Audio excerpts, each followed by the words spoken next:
प्रिय विद्यार्थियों नमस्कार। स्कूल व्याख्याता इतिहास की कक्षा में आप लोगों का एक बार फिर से स्वागत है। हम लोग जैन धर्म और बौद्ध धर्म का उद्भव पढ़ रहे थे, या जैन धर्म और बौद्ध धर्म का भारत में जो योगदान रहा, जो स्थिति रही, उसके बारे में हम कहानी पढ़ रहे थे और उसमें जैन धर्म का वर्णन चल रहा था। जैन धर्म में हम जो आरंभिक इसका ब्यौरा है, आरंभिक विवरण है, वो पढ़ चुके थे महावीर तक। और उसके बाद में जैन धर्म के सिद्धांत या जैन धर्म का जो दर्शन है, उसके बारे में हम थोड़ी सी बातचीत कर रहे थे। चलिए, 1 मिनट में हम इसको रिवाइज कर लें जो हमने पढ़ा है, उस पे उसके बाद में हम इस पे आगे कहानी देखेंगे। अनेकांतवाद था शायदवाद का सिद्धांत दिया था महावीर ने। इस सिद्धांत को सप्तभंगी न्याय का सिद्धांत भी कहते हैं। ये ज्ञान की सापेक्षता का सिद्धांत है। इसके द्वारा ये कहा जाता है इस सिद्धांत के अंतर्गत कि पूरे संसार में जो कोई भी वस्तु है या कोई भी तथ्य है या ज्ञान के संदर्भ में कोई भी तथ्य पूर्ण रूप से सत्य या असत्य नहीं होता। तो प्रत्येक निर्णय से पहले, यानी कि कोई भी चीज, कोई भी वस्तु पूर्ण रूप से सत्य नहीं है, तो हमें पूर्वाग्रह से ग्रसित होने का, यानी कि कोई धारणा बनाने का अधिकार नहीं है। अतः हमें प्रत्येक निर्णय से पहले शात यानी कि शायद लगाना चाहिए। ठीक है। अच्छा, इसके अंतर्गत ये शात बताए गए। शात अस्ति, शात नास्ति, शात अस्ति च नास्ति च, शात अव्यक्तम, शात अस्ति अव्यक्तम, शात नास्ति अव्यक्तम, शात अस्ति च नास्ति च अव्यक्तम। यानी कि कोई भी तथ्य जो है उसके पहले हमें शात लगाना चाहिए। शायद है, शायद नहीं है, शायद है और अव्यक्त है, शायद नहीं है और अव्यक्त है, शायद है भी नहीं भी। इस प्रकार मैंने बताया था, ये 7 आपको याद नहीं करने हैं। आपको ये याद रखना चाहिए कि शादवाद का सिद्धांत क्या है। फिर हमने पढ़ा कि महावीर ने वेदों की अपौरुषेयता को अस्वीकार किया। पुनर्जन्म और कर्मवाद को वो मानते थे, लेकिन ईश्वर के अस्तित्व में उनका विश्वास नहीं था। जीवन का चरम लक्ष्य उन्होंने कैवल्य की प्राप्ति को बताया। क्रोध, लोभ, मान, माया आदि कुप्रवृत्तियां अज्ञानता को के कारण उत्पन्न होती है। अज्ञान ही बंधन का कारण है। ये हमने पढ़ लिया था। जैन धर्म के अनुसार प्रत्येक जीवन को अपने जो है कर्मों के अनुसार अलग अलग योनियों में भटकना पड़ता है, और उसके अनुसार ही उसको, मतलब क्या है, वो बंधन में बंधा हुआ है। त्रिरत्न हमने पढ़े, 3 साधन बताए गए मोक्ष प्राप्ति के लिए: सम्यक दर्शन, सम्यक ज्ञान, सम्यक चरित्र। और इन त्रिरत्नों का पालन करने से कर्मों की ओर, यानी कि कर्मों का जीव की ओर प्रवाह रुक जाता है, जिसे संवर कहते हैं। ये कहानी हमने पढ़ी थी। एक तो हमने चारों चीजें क्लियर की थी। एक तो आश्रव, एक संवर, उसके बाद में एक निर्जरा, और फिर एक अनंत चतुष्टय। इन चारों की कहानी हमने पढ़ी थी कि जब कर्मों का प्रवाह जीव की ओर होता है तो उस स्थिति को आश्रव कहते हैं। जब त्रिरत्नों का पालन किया जाता है और कर्मों का प्रवाह जीव की ओर रुक जाता है तो उस स्थिति को संवर कहते हैं। जब जीव के संचित कर्म समाप्त होने लगते हैं तब उस स्थिति को निर्जरा कहा जाता है। और जब जीव के संचित कर्म नष्ट हो जाते हैं पूर्णतया, तो उस स्थिति में जीव को, यानी कि मनुष्य को अनंत चतुष्टय की प्राप्ति होती है। अनंत चतुष्टय का मतलब है 4 अनंत। और ये 4 अनंत है क्या? अनंत ज्ञान, अनंत दर्शन, अनंत वीर्य और अनंत सुख। और जब ये चारों मनुष्य को, जीव को प्राप्त हो जाते हैं, तो उस स्थिति को मोक्ष कहा गया। कैवल्य की स्थिति, निर्वाण की स्थिति या मुक्ति की स्थिति। अच्छा, यहाँ तक हमने पढ़ लिया था। उसके आगे का वर्णन हमें देखना है। थोड़े से हम जैन दर्शन या जैन धर्म का जो प्रारूप है उसके बारे में बात कर रहे थे। जैन धर्म के अनुसार एक भिक्षु में भूख, प्यास, सर्दी, गर्मी सहते हुए तपस्या करने की क्षमता या योग्यता होनी चाहिए। इसे ही परिशा कहा गया। परिशा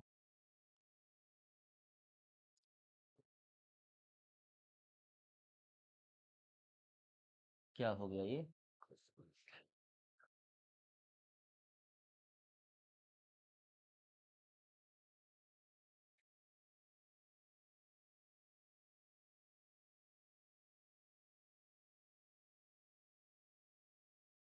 तो जैन धर्म में परिशा किसको कहा गया है? परिशा, देखिए, एक भिक्षु में भूख, प्यास, सर्दी, गर्मी सहते हुए तपस्या करने की क्षमता या योग्यता होनी चाहिए। जैन धर्म में जो बहुत सारे सिद्धांत बताए गए हैं, ज्यादातर सिद्धांत बताए गए हैं, वो भिक्षुओं से संबंधित है। जो पंच महाव्रत की बात की गई वो भी भिक्षुओं से संबंधित है। हमने पढ़ा कि आम लोग जो थे या गृहस्थ लोग थे उनके लिए जो है पंच अणुव्रत बताए गए। तो जैन भिक्षुओं को कठोर रूप से या कठोर व्यवहार के सिद्धांतों का, आचरण के नियमों का पालन करके और मोक्ष प्राप्ति हेतु प्रयास करना चाहिए। और जब कोई जैन भिक्षु भूख, प्यास, सर्दी, गर्मी सहते हुए तपस्या करता है, तो उस तपस्या करने की प्रक्रिया को या योग्यता को परिशा कहा गया। परिशा, अगर पूछा जाए जैन धर्म में परिशा क्या है, तो ये तपस्या करने की क्षमता को कहा गया है। जैन धर्म में श्रावकों को निर्देश दिया गया है कि यदि वे किसी महान संकट से छुटकारा पाने में असमर्थ है तो उन्हें भोजन, पानी का त्याग कर प्राणों का अंत कर देना चाहिए। इसी को जैन धर्म में जैन उपवास पद्धति कहा गया। ओके, जैन उपवास पद्धति यानी कि संलेखना। 2 नाम है इसके, एक तो इसको कहा जाता है सल्लेखना, ऐसे, सल्लेखना। एक इसको कहा जाता है संथारा, संथारा। जैन धर्म में सल्लेखना या जैन धर्म में संथारा क्या है? ये कभी पूछा जाए, खूब इस पर बात हुई है। कुछ वर्ष पहले राजस्थान हाई कोर्ट ने इसके बारे में एक वर्डिक्ट दिया था, एक निर्णय दिया था और उन्होंने कहा था कि संथारा जो है ये मतलब क्या है, स्वीकार्य पद्धति नहीं है। हालाँकि है तो ये धर्म की पद्धति, धर्म का एक जो है मतलब क्या परंपरा है धर्म की।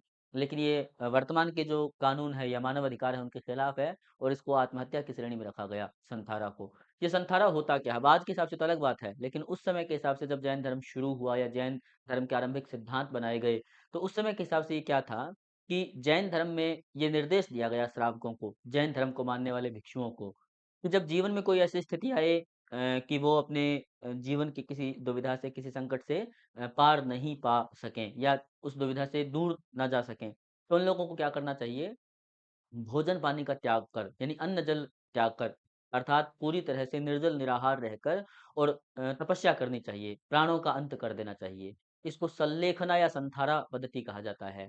भारत के इतिहास में चंद्रगुप्त मौर्य यानी कि मौर्य वंश का जो संस्थापक सम्राट था उसके बारे में कहा जाता है कि जीवन के अंतिम वर्षों में, उसके जीवन के अंतिम वर्षों में जब मगध में भीषण अकाल पड़ा था, यहाँ मगध का क्षेत्र है, मगध में भीषण अकाल पड़ा था, पाटलिपुत्र की राजधानी थी, तो वो 12 सालों तक यहाँ अकाल पड़ा था, 12 वर्षों तक।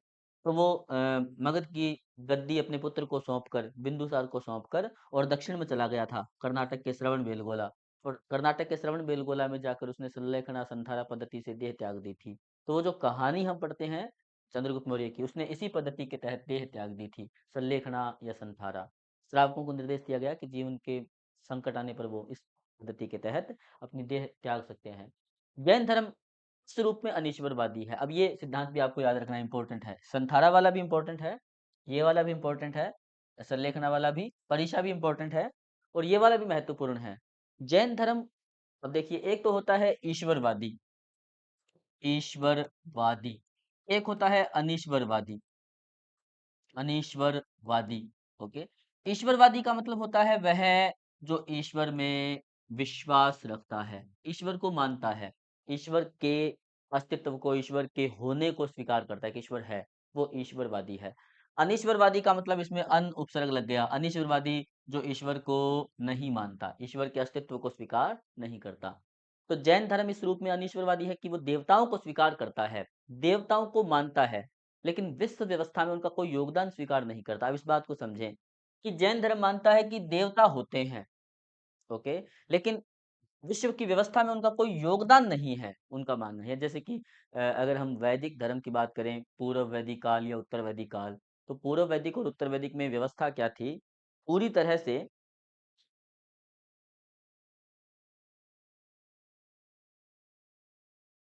पूरी तरह से पूर्व वैदिक और उत्तर वैदिक काल में क्या था कि जो उपासना पद्धति थी, यज्ञ होते थे, मतलब क्या है, हवियाँ डाली जाती थी, देवताओं की उपासना की जाती थी, बहुत सारे देवता।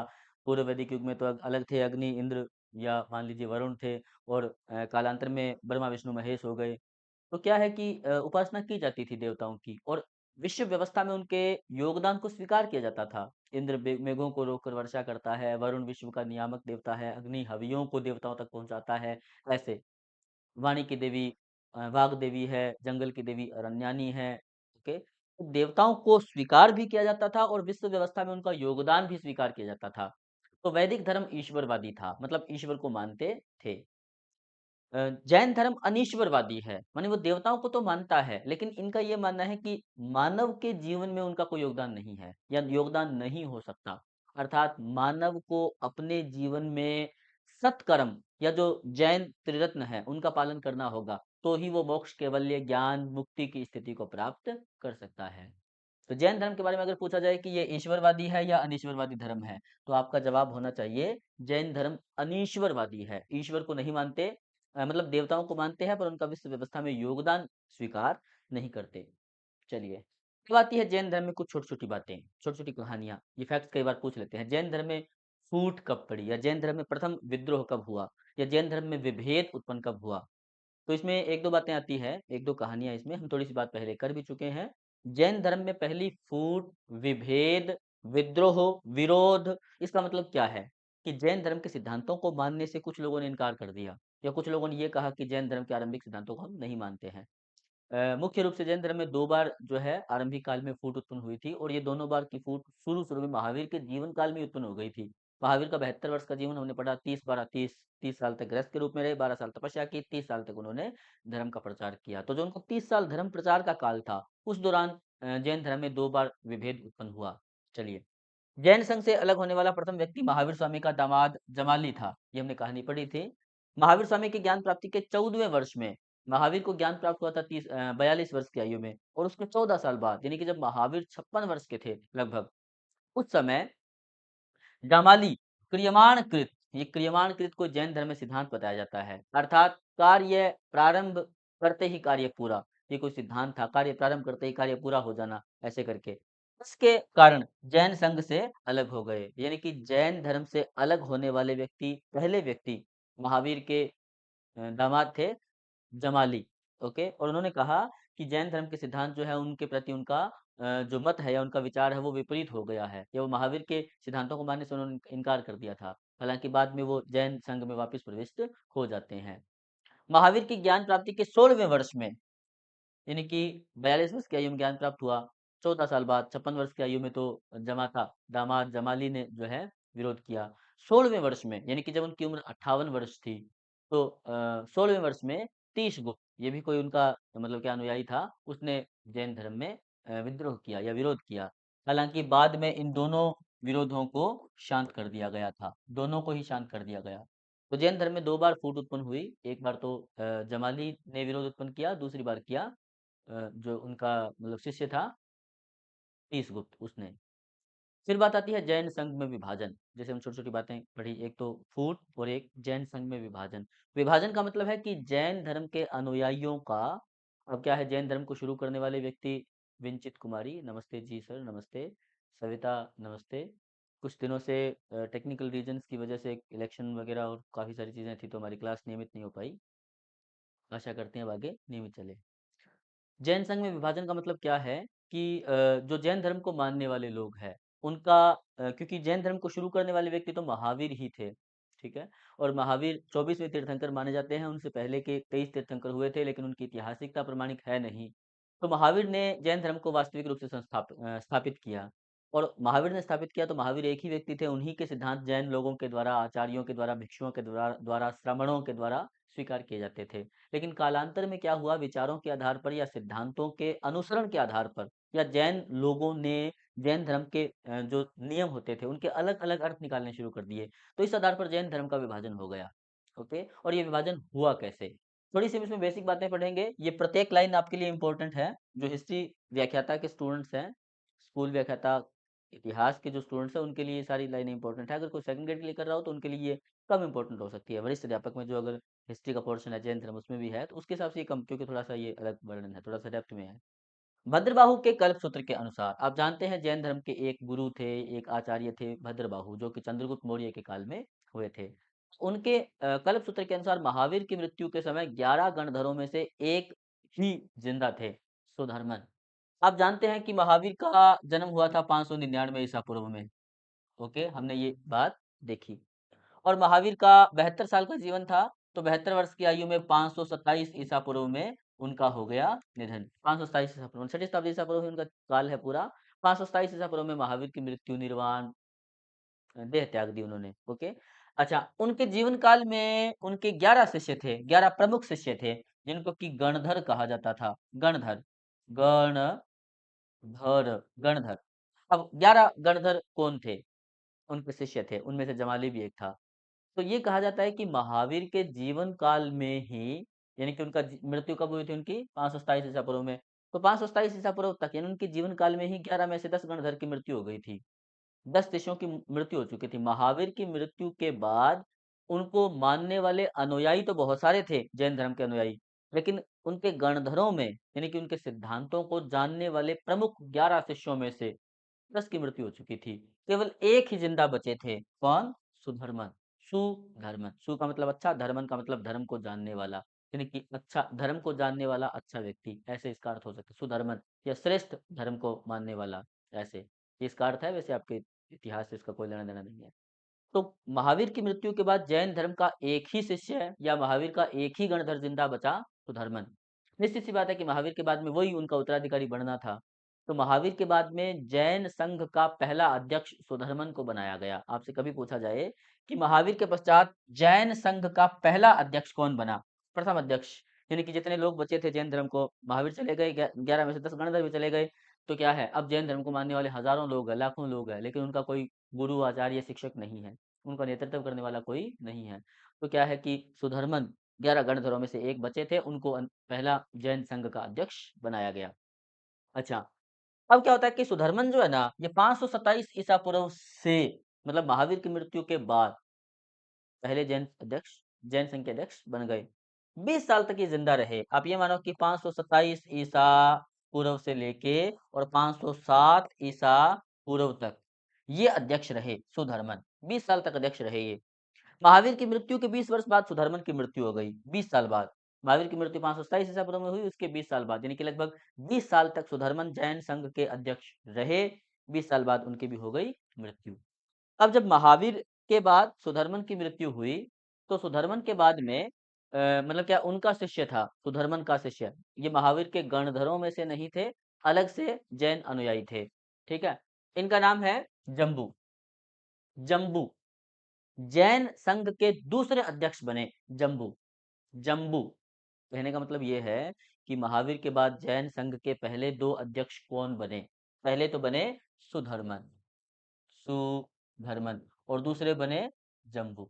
ये दो अध्यक्ष बने शुरू शुरू में। ओके, जम्बू जो है ये 44 वर्षों तक रहे, यानी 507 ईसा पूर्व के बाद में 44 साल तक, 44 वर्ष तक जम्बू अध्यक्ष रहे, और इसके बाद में फिर ऐसे ऐसे करके जैन धर्म के अध्यक्ष बनते रहे। पहले दो ये थे, सुधर्मन और जम्बू। अब क्या है कि 507 और उसके बाद में आप ये मान लो कि 470 ईस्वी तक लगभग ईसा पूर्व तक लगभग ये रहे थे, जम्बू रहे थे। उनके बाद में कुछ और अध्यक्ष बने। जब नंदवंश का काल आया, तो नंद वंश के अंतिम शासक धननंद के काल में, धननंद, ये नंद वंश का अंतिम शासक था, आप जानते हैं, जिसके काल में मगध का ये शासक था धननंद। इसकी हत्या करके या इसको हटाकर, इसको शासन से हटाकर, और चंद्रगुप्त चाणक्य की सहायता से चंद्रगुप्त मौर्य ने नंद वंश का नाश किया और मौर्य वंश की स्थापना की। और मौर्य वंश की स्थापना जो है ना, इसको लगभग 323 ईसा पूर्व भारत में माना जाता है। लगभग 324 323 ईसा पूर्व में मौर्य वंश की स्थापना की गई। तो जिस समय नंद वंश का शासन था, 323 ईसा पूर्व के जस्ट पहले, 325 326 330 ईसा पूर्व, उस समय धननंद का शासन था, और धननंद के शासन में दो लोग थे, एक तो संभूत विजय और एक भद्रबाहु। ये दोनों जैन संघ के अध्यक्ष बने, मतलब ये दोनों जैन संघ के अध्यक्ष रहे। नंद वंश के अंतिम शासक धनानंद के काल में संभूत विजय, ये नाम आपको याद रखना है, नंद वंश के समय जैन संघ के आचार्य थे संभूत विजय। और दूसरे थे भद्रबाहु, ये भद्रबाहु चंद्रगुप्त मौर्य के काल में भी रहे थे। तो उसकी संभूत विजय और भद्रबाहु दो आचार्य थे, दो प्रसिद्ध जैन आचार्य, जैन अध्यक्ष थे नंदवंश के काल में। उसके बाद में 323 ईसा पूर्व में नंदवंश खत्म हो गया और नया वंश शुरू हो गया, मौर्य वंश। जब मौर्य वंश शुरू हुआ 323 ईसा पूर्व में, तो इसका पहला शासक था चंद्रगुप्त मौर्य। चंद्रगुप्त मौर्य, और चंद्रगुप्त मौर्य से तुरंत पहले दो आचार्य थे, एक तो थे संभूत विजय और एक थे भद्रबाहु। चंद्रगुप्त मौर्य का जब अभिषेक हुआ, उसी दौरान, मतलब उसके अभिषेक के साल में ही, उसके अभिषेक के 323 ईसा पूर्व के वर्ष में ही संभूत विजय की मृत्यु हो गई। ओके, संभूत विजय की हो जाती है मृत्यु, और उनके शिष्य बने, मतलब उनके शिष्य हुए आचार्य स्थूलभद्र। इस कहानी को हम थोड़ा सा देखेंगे हमारे हिसाब से, अभी एक बार हम इसको पढ़ लेते हैं। देखिए, चंद्रगुप्त मौर्य के अभिषेक के समय, जिस समय मौर्य वंश की स्थापना हुई, उस समय संभूत विजय, दो थे ना, संभूत विजय और भद्रबाहु, उनमें से संभूत विजय की मृत्यु हो गई, और उनके शिष्य आचार्य स्थूलभद्र जो हैं ये हुए, या ये जैन संघ के अध्यक्ष बने, स्थूलभद्र। आगे, इस प्रकार चंद्रगुप्त मौर्य के काल में जैन संघ के दो प्रधान आचार्य थे। जिस समय चंद्रगुप्त मौर्य का शासन था, आप देखिए इस प्रकार से, ये भारत है मान लो, और इस भारत में ये वाला पाकिस्तान का एरिया उस समय भारत ही होता था। तो ये वाला पूरा मान लीजिए मगध का शासन है, और चंद्रगुप्त मौर्य के काल में हम मानते हैं कि दक्षिण तक उसका शासन था, दक्षिण भारत तक। तो यहाँ पाटलिपुत्र में उसकी राजधानी थी, और पाटलिपुत्र के आसपास का जो क्षेत्र है, यहाँ पर दो जैन आचार्य थे चंद्रगुप्त के काल में, आचार्य स्थूलभद्र और आचार्य भद्रबाहु। भद्रबाहु दो जैन संघ के अध्यक्ष थे। ये पूरी कहानी है ना, यहाँ तक ये पूरी कहानी पता चलती है भद्रबाहु के कलप सूत्र से। हम पीछे वाले पेज को देख लें, ये वाला पेज, और आप इसमें जो कहानी दी है शुरू में, जो कहानी दी है शुरू में, इस वाली कहानी को देखें। जो शुरू में पहली लाइन दी है इसको देखें आप। भद्रबाहु के कल्प सूत्र के अनुसार, यानी कि शुरू की ये जो कहानी है ना, ये भद्रबाहु के कल्प सूत्र से पता चलती है। मैं इसको मेरे हिसाब से बता देता हूँ। भद्रबाहु के कल्प सूत्र से पता चलता है कि महावीर, उनके बाद में सुधर्मन, उनके बाद में जम्बू, ये जैन धर्म का आरंभ है, शुरुआत है। महावीर तो मतलब क्या है, 24वें तीर्थंकर थे ही, उनके बाद सुधर्मन पहले अध्यक्ष बने, जम्बू बने दूसरे। फिर इनके बाद में कालांतर में जब इधर आया नंदवंश, तो नंदवंश के समय दो लोग थे। एक तो थे संभूत विजय, और एक थे आचार्य भद्र बाहु। ये दो लोग थे, भद्र बाहु, और ये दोनों जैन संघ के आचार्य थे। अच्छा, नंदवंश के बाद में आया मौर्य वंश।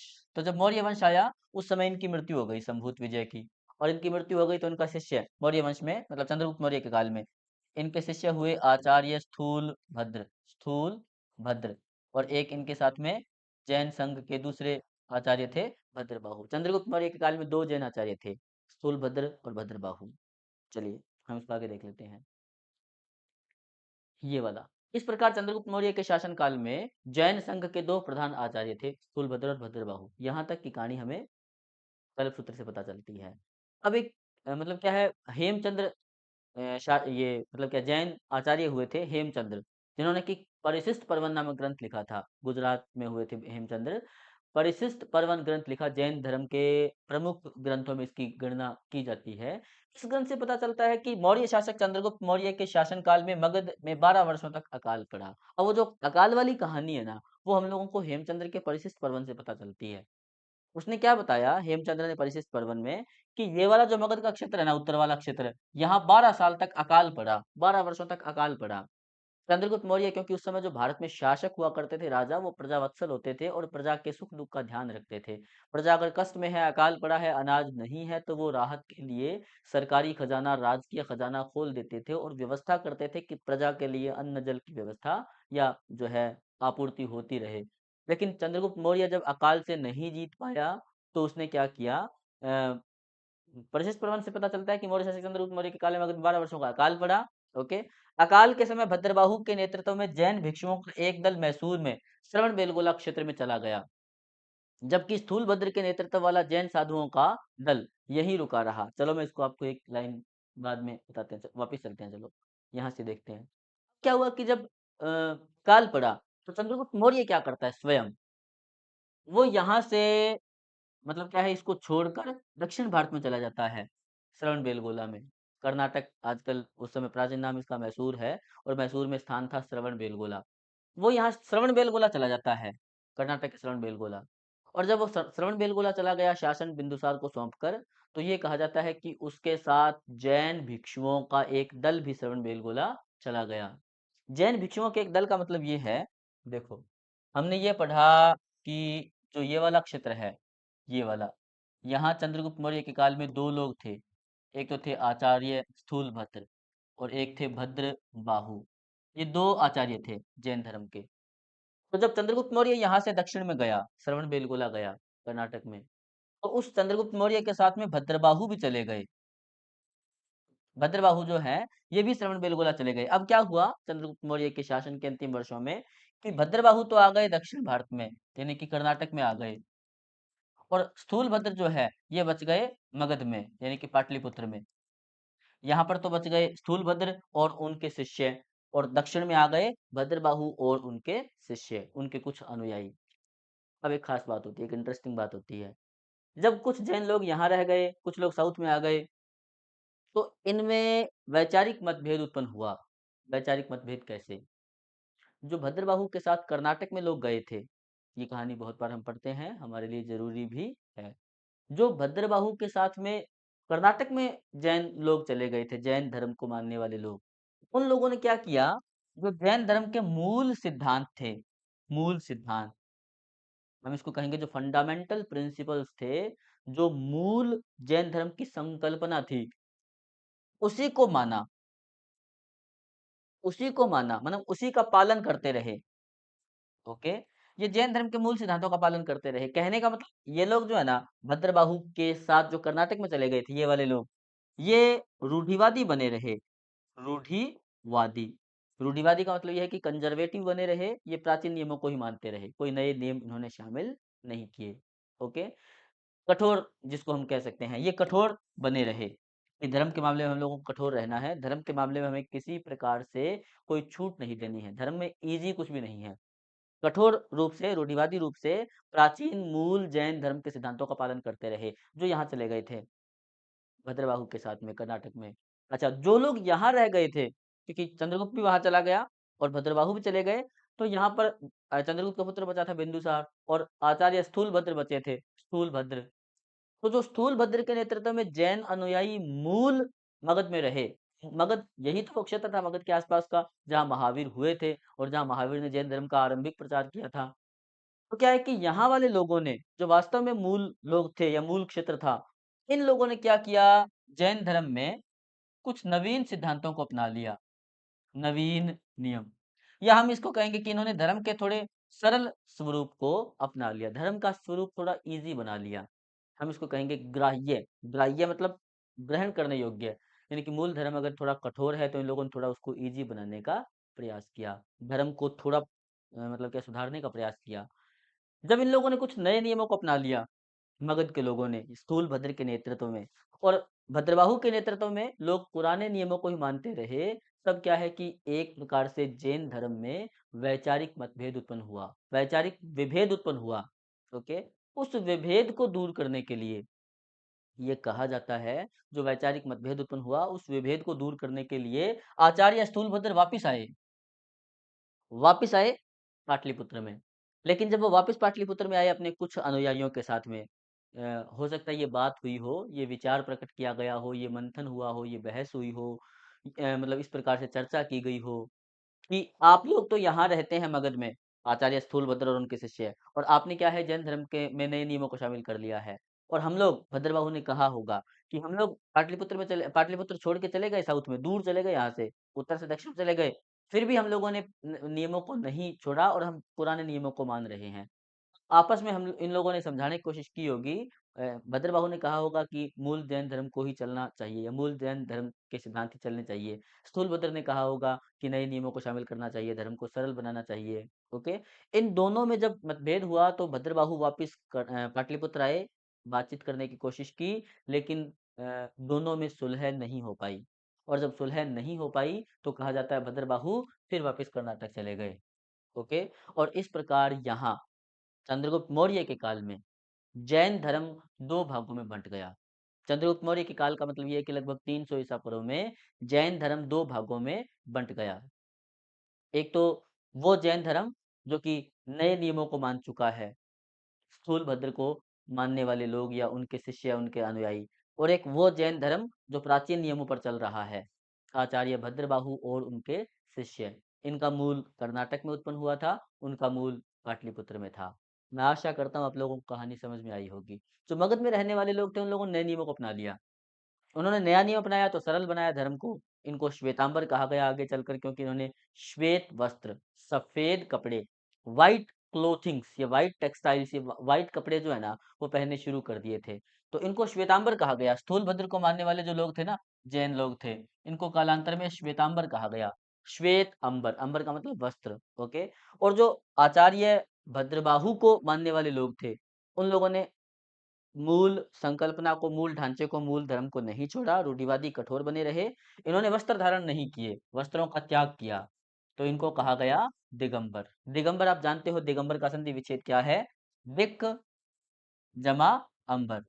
दिक् का मतलब है दिशाएं, दिशाएं, और अंबर माने वस्त्र। दिशाएं ही जिसका वस्त्र है, अर्थात ये वस्त्र धारण नहीं करते थे। तो जो नग्न जैन लोग थे, यानी कि जो वस्त्र धारण नहीं करते थे, वो तो भद्रबाहु के शिष्य थे, उनको दिगंबर कहा गया। जो स्थूल भद्र के शिष्य बने रहे, यानी कि नए नियमों को स्वीकार कर लिया, कपड़े पहनने लग गए, उन लोगों को श्वेतांबर कहा गया।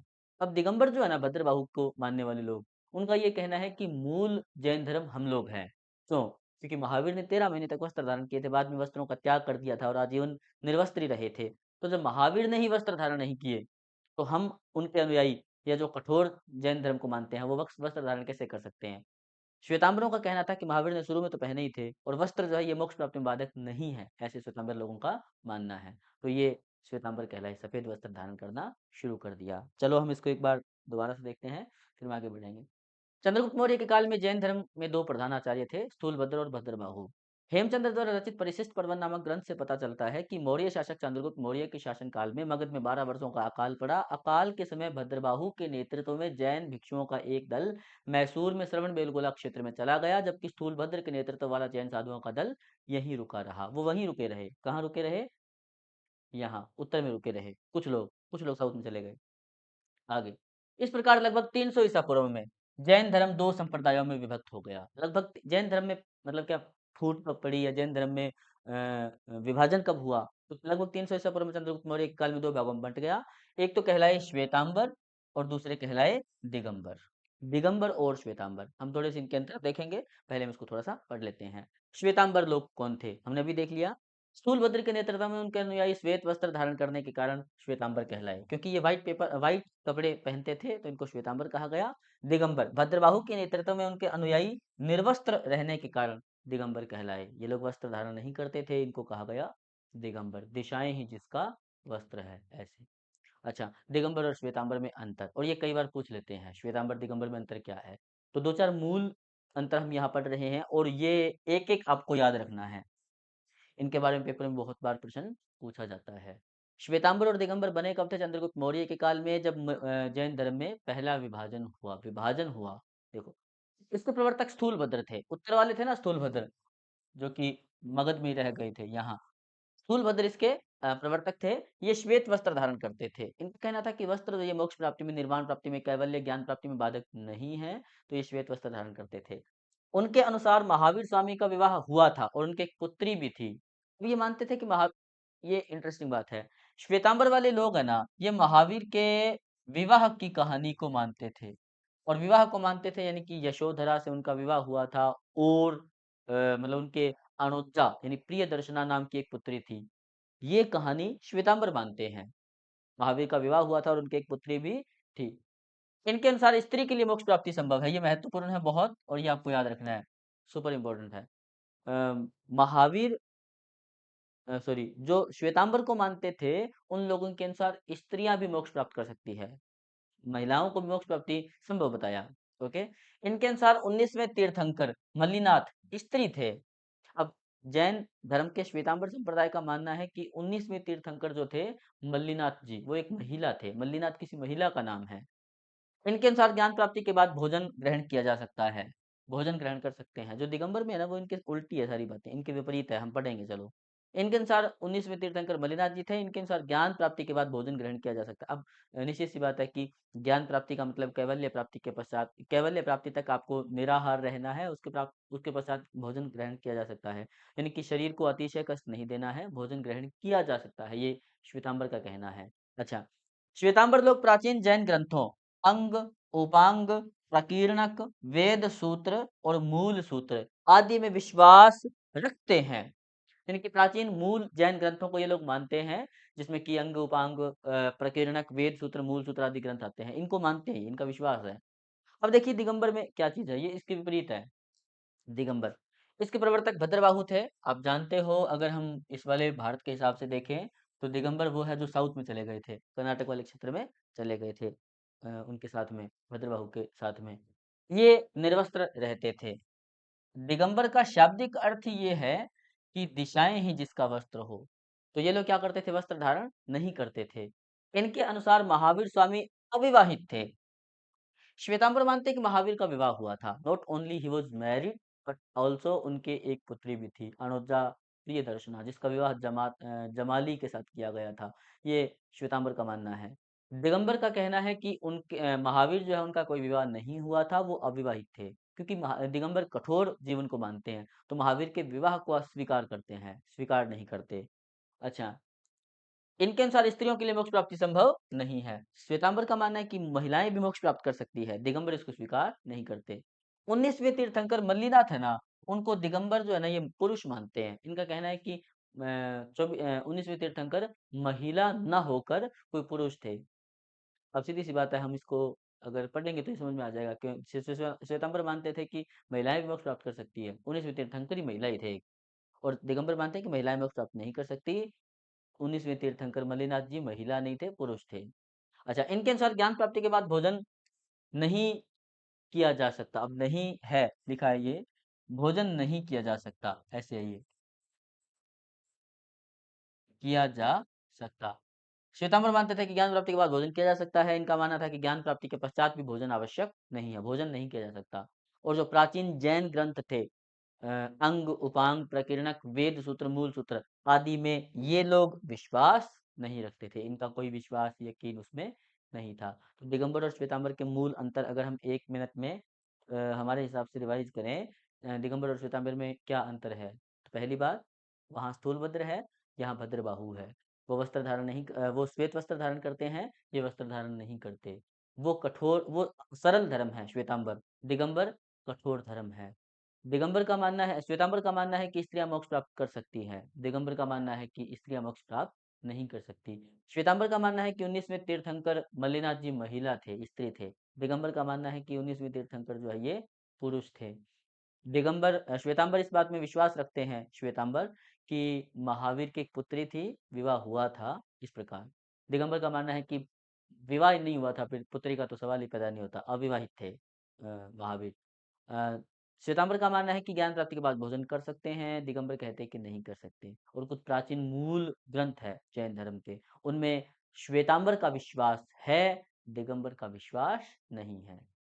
अच्छा, जैन संगीतियाँ। अब ये जैन, जैसे हम बौद्ध संगीतियाँ पढ़ते हैं, बौद्ध धर्म में प्रथम संगीति, द्वितीय संगीति, तृतीय। बौद्ध धर्म में तो हुई है 4 संगीतियाँ और जैन धर्म में 2 प्रसिद्ध संगीतियाँ बताई जाती है। संगीति का मतलब होती है कॉन्फ्रेंसेस, धर्म सम्मेलन, धर्म सभाएँ, धर्म गोष्ठियाँ ऐसे। कोई बड़े, जैसे कि मतलब आजकल कॉन्फ्रेंसेस होती है धर्म के बारे में या किसी मुद्दे के बारे में, तो ऐसे बड़े-बड़े कोई सम्मेलन हुए थे 2, उनको जैन संगीतियाँ कहते हैं। ओके? किसी भी धर्म की बिखरी हुई परंपराओं को एक जगह संकलित करने के उद्देश्य से संगीतियों यानी कि धर्माचार्यों का सम्मेलन का आयोजन किया जाता था।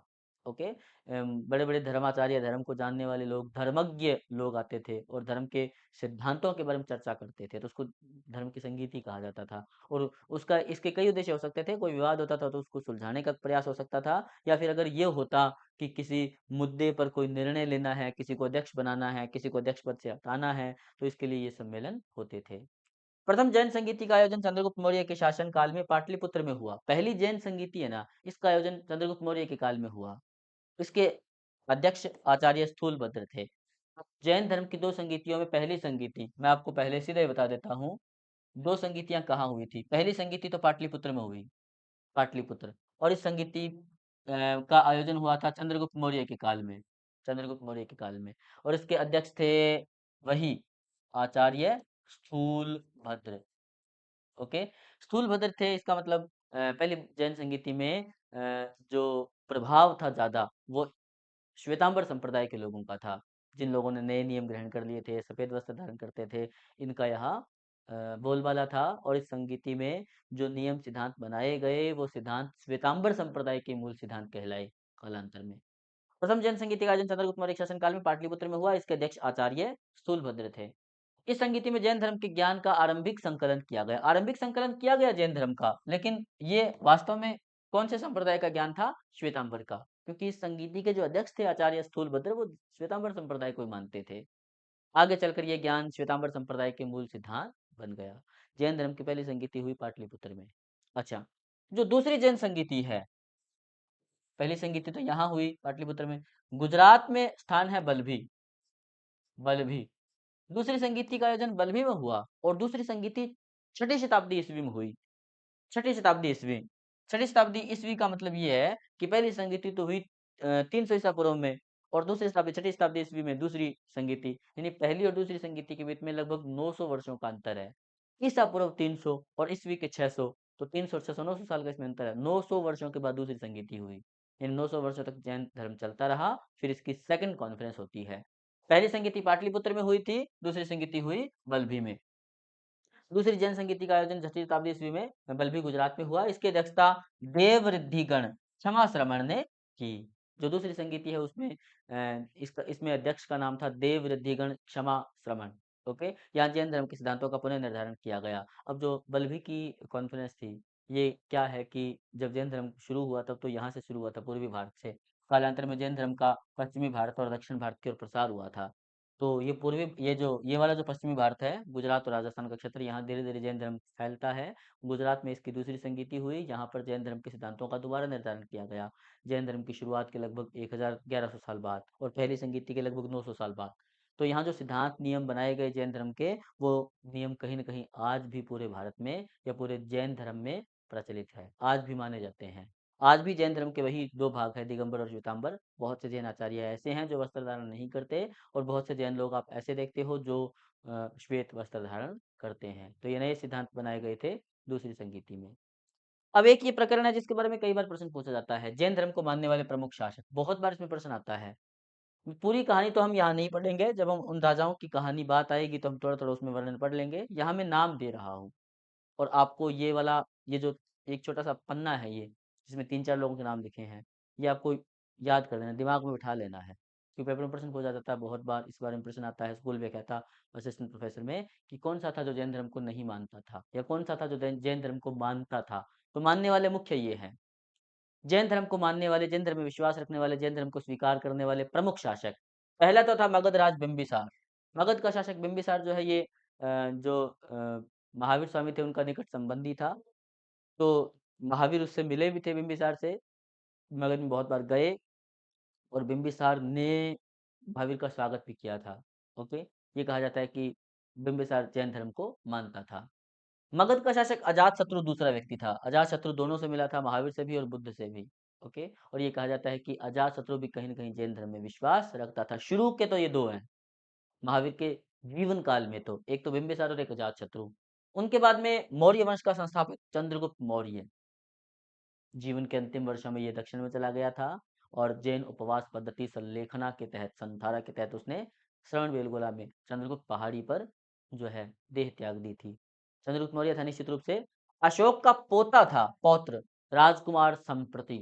और राजकुमार संप्रति जो है ना, अशोक का पोता, उसके लिए कहा जाता है कि वो मगध छोड़कर और मध्य भारत में कोई स्थान है। मैंने ये बिंदी बनाई है, यहाँ ये पॉइंट बनाया है। ये मध्य प्रदेश में एक स्थान है आजकल, उज्जैन, क्षिप्रा नदी के तट पर उज्जैन, जो कालांतर में भारत में जो है हम इसको कहेंगे गुप्त राजवंश की दूसरी राजधानी बना था चंद्रगुप्त विक्रमादित्य के काल में।